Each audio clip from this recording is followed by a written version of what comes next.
Aloha and welcome to Thumbing Through Yesterday, the podcast where we pull our favorite books down off the shelf, blow the dust off of them, and remind ourselves why we love them.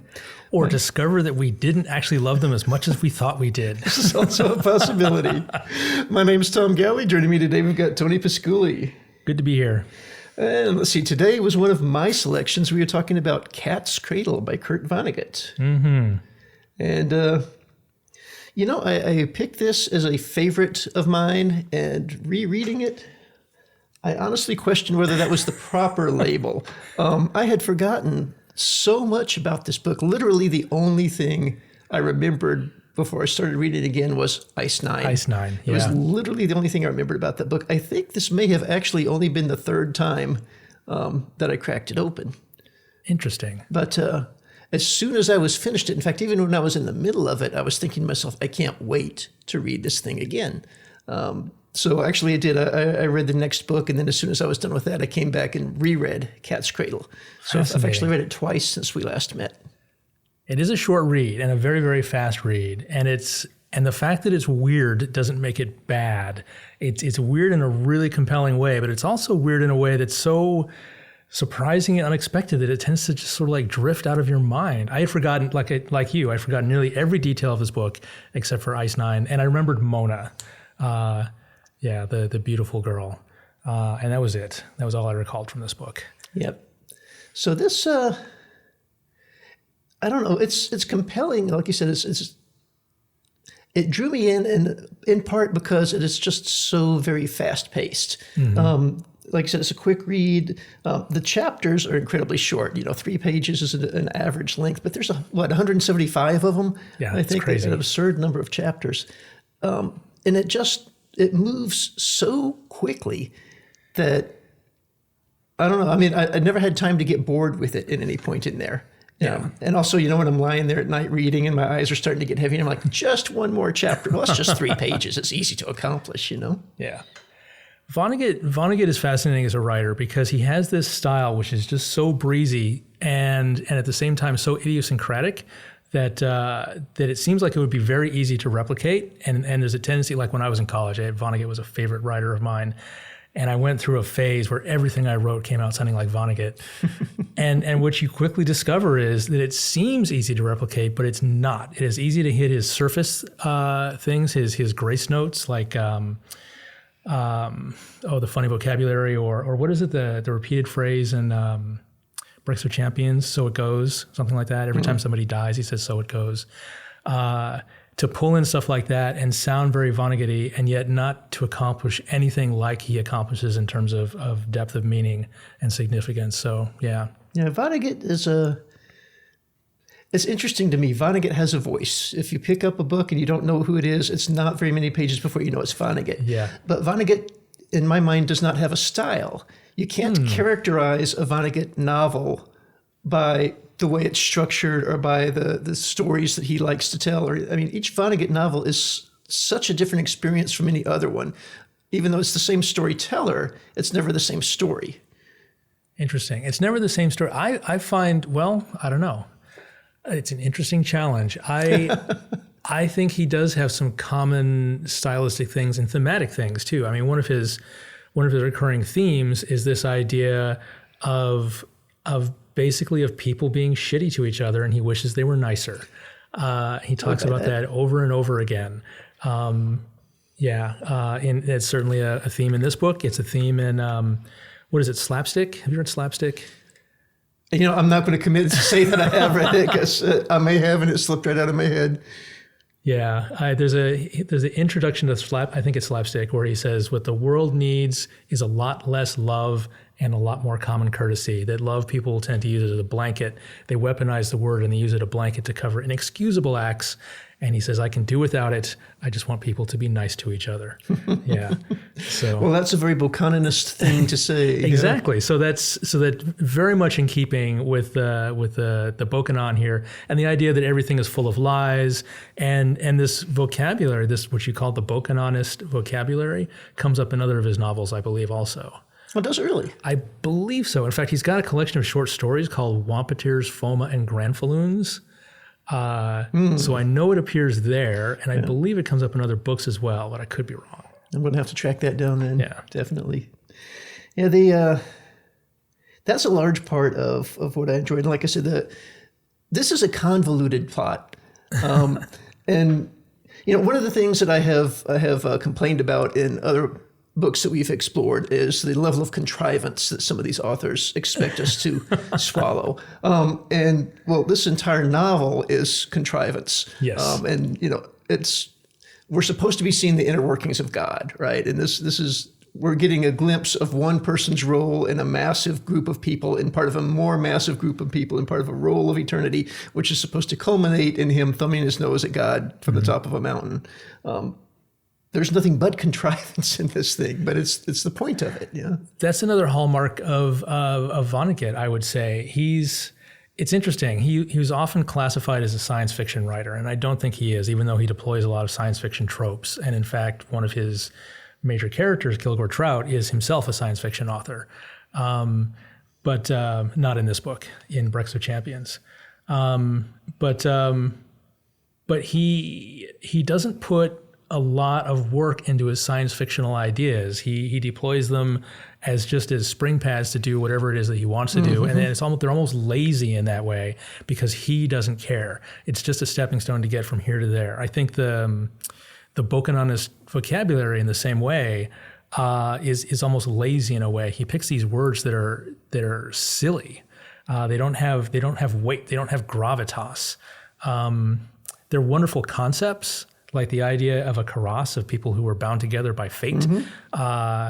Stephen King has a similar word in his Dark Tower series. Have you read the Dark Tower series? Many years ago. Okay. So, but the word King uses is ka-tet, where he's already established ka as fate, and a ka-tet is a group of people who are bound together by fate. And that to me has a lot of, that's just got this air of just significance to it, a ka-tet. We formed a ka-tet as opposed to a karas, which just sounds like a broken down car, Yeah. Yeah. Well, in the terms of Bokonon, I think the choice to use whimsical language or silly language is deliberate, right? It's just, reinforcing the fact, when he tells us on page 1, this book is nothing but lies, don't read it. Which means, I would like nothing more than to have a copy of the books of Bokonon. Yeah.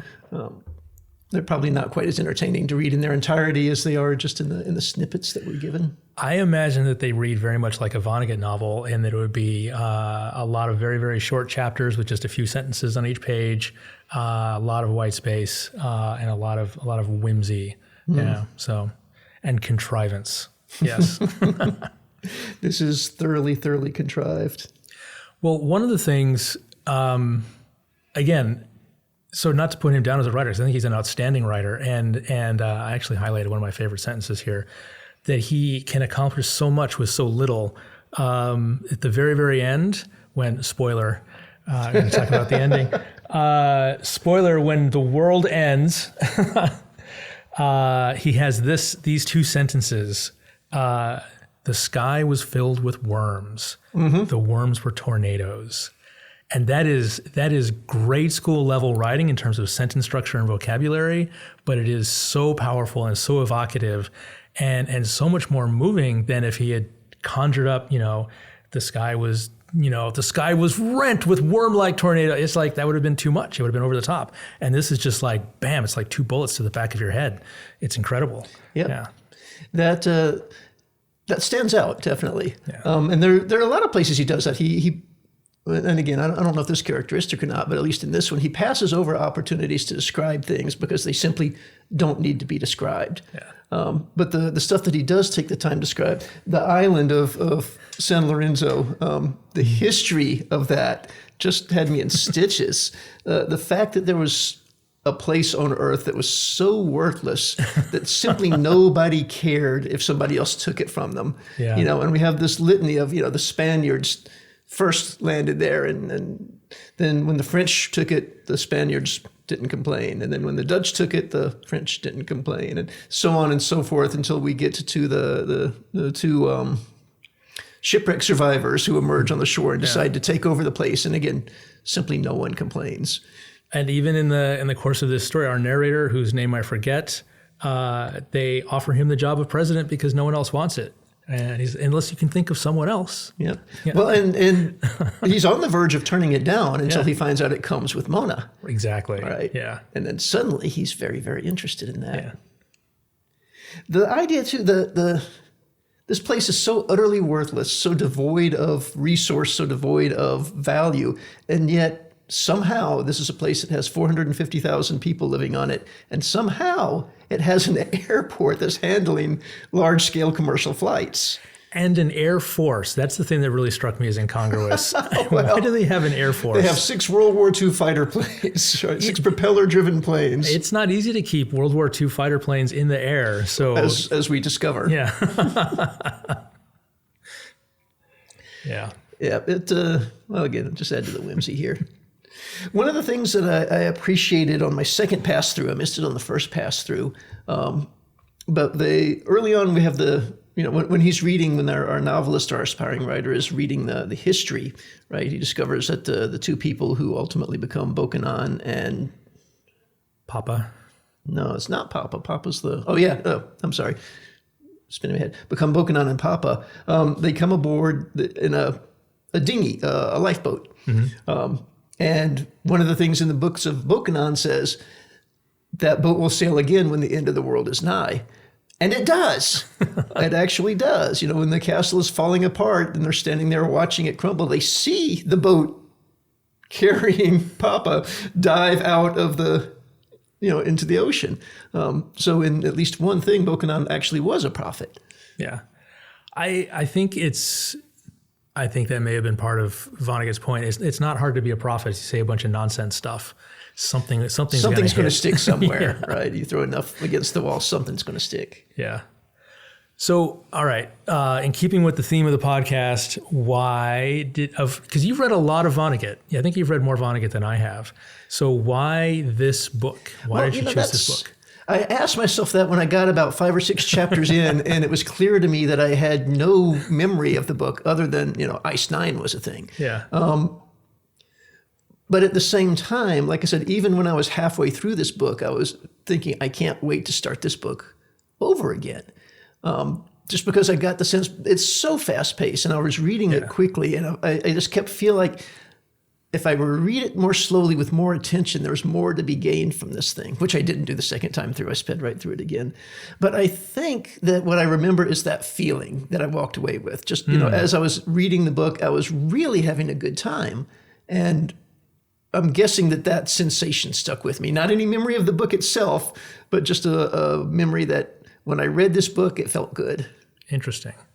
Because clearly, I mean, if I can remember exactly one detail, and it's, as you characterize it, it's part of the lazy sci-fi detail. It's not even part of the actual story. I don't know that this qualifies as a favorite book.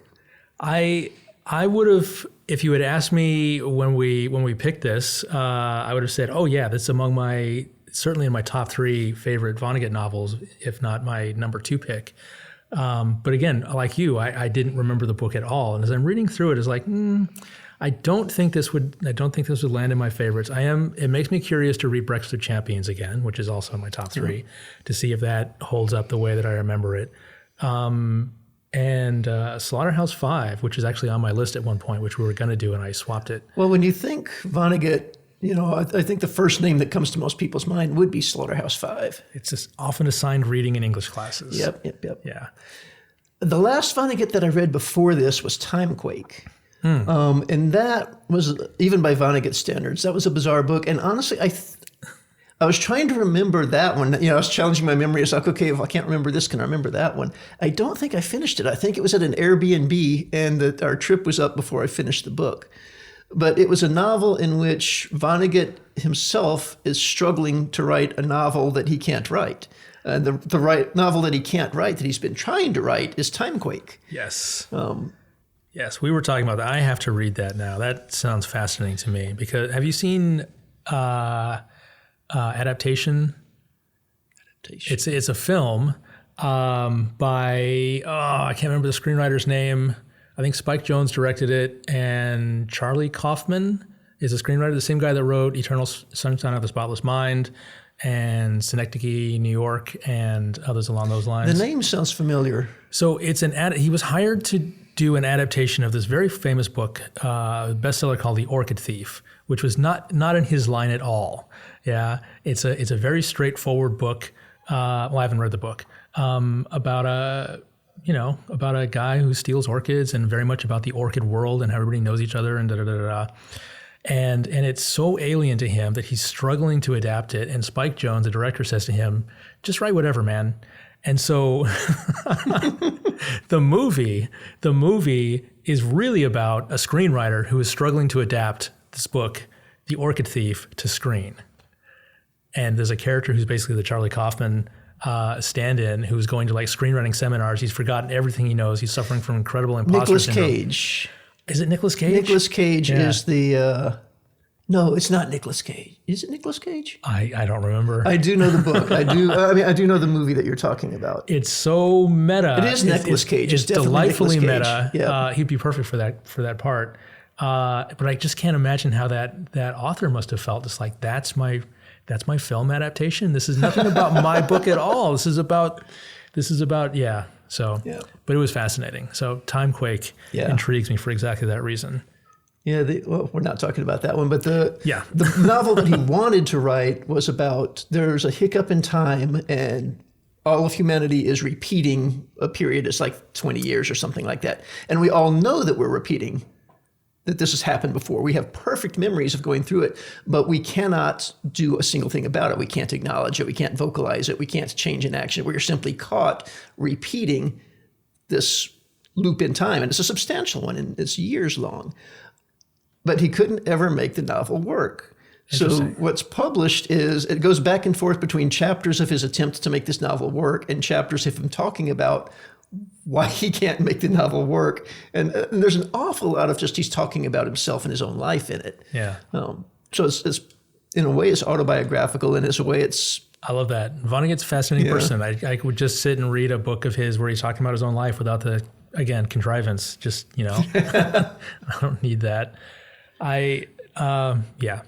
All right. So here's a question. So we both sort of latched onto this Ice Nine. I think it's, so talking about Vonnegut is often considered to be a science fiction writer. I don't know if you think of him that way. I don't think he thought of himself that way. I think he was one of those authors who sort of rebelled against the idea of being labeled as sci-fi because he considered it to be, the genre section of the bookstore is kind of a ghetto. He didn't want to be there. But Ice Nine is the single most, to my memory, the single most science fictional idea that he's ever had. And it's one of the reasons it's so compelling. That it is unlike the who are they? The what's-its, the time traveling what's-its in Slaughterhouse-5. The aliens who are shaped like toilet plungers, which are so absurd, or any of Kilgore Trout's stuff from Breakfast of Champions, that this is an idea which could actually happen. It could be real. It's not, but it could be, and it's very compelling for that reason. That the danger is it's more grounded and therefore more terrifying than anything else he's written, I think. So, well, it's certainly a fascinating concept. Yes. And one of the things, and again, this novel is contrivance from cover to cover, but one of the things that I found really bizarre, and maybe stretching credulity more than other parts of the book, was when and I can't remember his name either, how embarrassing is that, but when our aspiring writer is doing the interview with the man who supervised the research facility where the Ice Nine creator worked. He used Ice Nine just as a random example of what pure research was, right? And this is the sort of thing that this scientist would think about. And our writer just can't let go of it. To the point he offends his interview subject and gets thrown out. But then, from the rest of the book, he totally has given up on the idea of what happens to the people who've created the nuclear bomb, and everything on his mind is now Ice Nine, something he has absolutely no reason to believe exists, other than it sounds kind of cool. And he was hung over when they were talking about it. Yeah. So this is fact. I don't know if you know this. Ice does come in different crystal arrangements, and there are, at this point, scientists are aware of 18 of them. There are 18 different crystalline arrangements, and some of them only occur under very specific conditions. It just as we started reading this book, I came across, there was an article in Quantum magazine. The title is "Black Hot Ice May be Nature's Most Common Form of Water." And it's a form of ice, I think it's ice 18, that only forms under incredible pressure. Ice is made of hydrogen and oxygen, and somehow under this incredible pressure, I didn't review this in time for this podcast. Go and look this up, Quantum magazine. But it forms basically a shell of atoms, and the electrons can sort of float free through this system. So it's, even though it's under enormous pressure, it's also very, very hot, but it doesn't lose its crystalline stability, which is fascinating. Yeah. I remember being in a role-playing game back in early college. My buddy Don Gar the Barbarian, shout out to my friend there, had a sword made out of compressed ice that was black. So at least conceptual knowledge of that crystallization existed that would have been the mid-90s, early 90s maybe. So you think he is a science fiction writer? Well, I don't think he is. My gut reaction is, if I had to slap a genre label on him, other than just simply him being Vonnegut, which I think he deserves his own genre label, but sci-fi would be the first thing I would think of.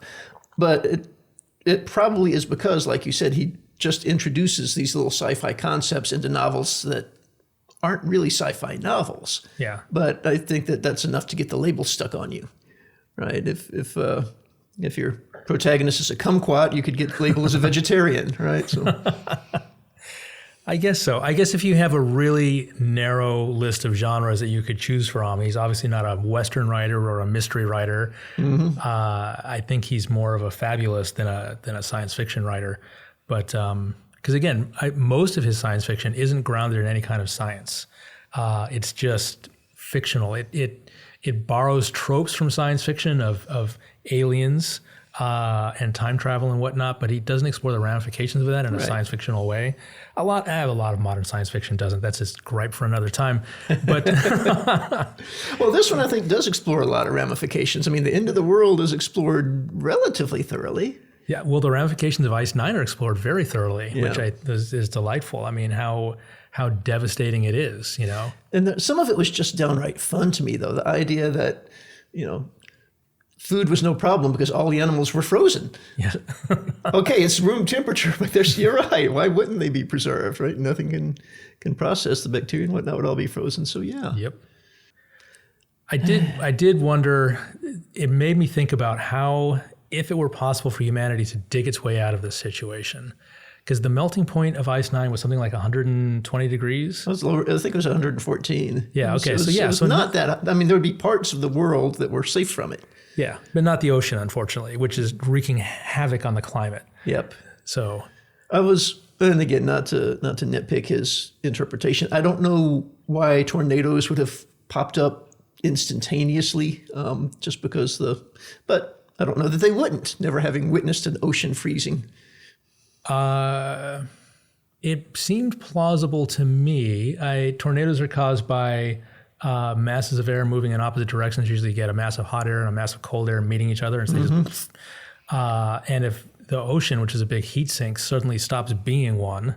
It seemed to me that it would take time for those convections to develop or to rearrange, but that certainly wouldn't fit in the chapter entitled The Grand Ahum, which I love the description of that sound. Yes. The end of the world sounds like a refrigerator door closing. I'm paraphrasing. All right. What else you got on Cat's Cradle? Anything? Like I said, I took notes on my Kindle, but it turns out all I really did was highlight Bokonon words and definitions. What's your favorite Bokonon word? My favorite Bokonon word, I think, would have to be granfaloon. And a granfaloon is the opposite of cuirass. Is that right? Granfaloon is a false cuirass. Yes. Exactly. It's a grouping that has absolutely nothing to do with God's design. Yes. Like Republicans or Democrats. Yep. Yeah. I'm sure I could number hundreds, Hoosiers indeed. I'm sure I could number hundreds of granfaloons, which I'm a willing participant in, and hundreds more I'm an unwilling participant in. I believe this novel was the first place I ever encountered Hoosier as a word, and it still strikes me to this day. Why is Indiana, of all states, the one that has a nickname for its inhabitants? I can't answer that. I have wondered the very same thing over the years. At first I thought Hoosiers was simply the name of a sporting team, and that people who were fans of that sporting team self-identified as Hoosiers. But no, it seems to be a larger contamination than that. Yeah. That's interesting because of all the states I've ever lived, I mean, Washington, California, Hawaii, you don't, people say Californian, but it's not a thing. Yeah. It's just a, yeah. Well, I mean, my home state of Louisiana, the lower third of it, people self-identify as Cajun or Creole, but that's an ancestry thing. That's not a that's different. We live in the state of Louisiana thing. Yeah.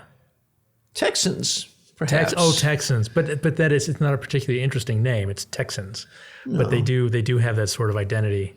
Yeah, that sort of cultural pride from the fact that for a brief time they were a country.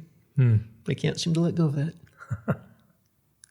All right. Any final thoughts on Cats Cradle? That's all I got, other than that I'm really, having read this, I'm really looking forward to diving back into Breakfast with Champions to check that out again and looking at Timequake. So yeah, and I might pick Slaughterhouse-5 back up off the shelf. It was sitting there right next to it's so Cats Cradle. Good. Slaughterhouse-5, this is off topic, but Slaughterhouse-5 is one of those books that I read and didn't care for it the first time I encountered it because of the whimsy, the contrast of the whimsy with the absolute horrors of World War II. And on a later reading a few years ago when I did my MFA for creative writing, it really, the quality of his writing really struck me. I mean, every single page I was slowing down to admire how well crafted a sentence was, and not in a literary Michael Chabon, I'm going to show off my vocabulary way, but in a very simple, direct, but absolutely compelling way, like his 2 sentences about worms and tornadoes. Yeah. Actually reminds me a bit of Stephen King that way, in that there's a power to the simplicity of language that he can wield well. Yeah. Speaking of off topic, did you know I've got a Facebook page up for the webcast now? I did not know that. We do. We have our very own Facebook page. Oh, fantastic. So listeners out there, if you want to like and subscribe. Yeah, like and subscribe. There you go. Most likely you will learn absolutely nothing, but you might just pick up a tidbit along the way. Who's to say? All right. What have we got up next? Next up, we have a Neil Stephenson novel, but not the one you're thinking of. I promise. Whatever Neil Stephenson you're thinking of or is your absolute favorite, this is not it. This is Zodiac, one of his earlier novels. I think his second novel that he ever wrote. This was certainly new to me. Yeah. All right. Well, we will see you all in 2 weeks. See you in 2 weeks. Aloha.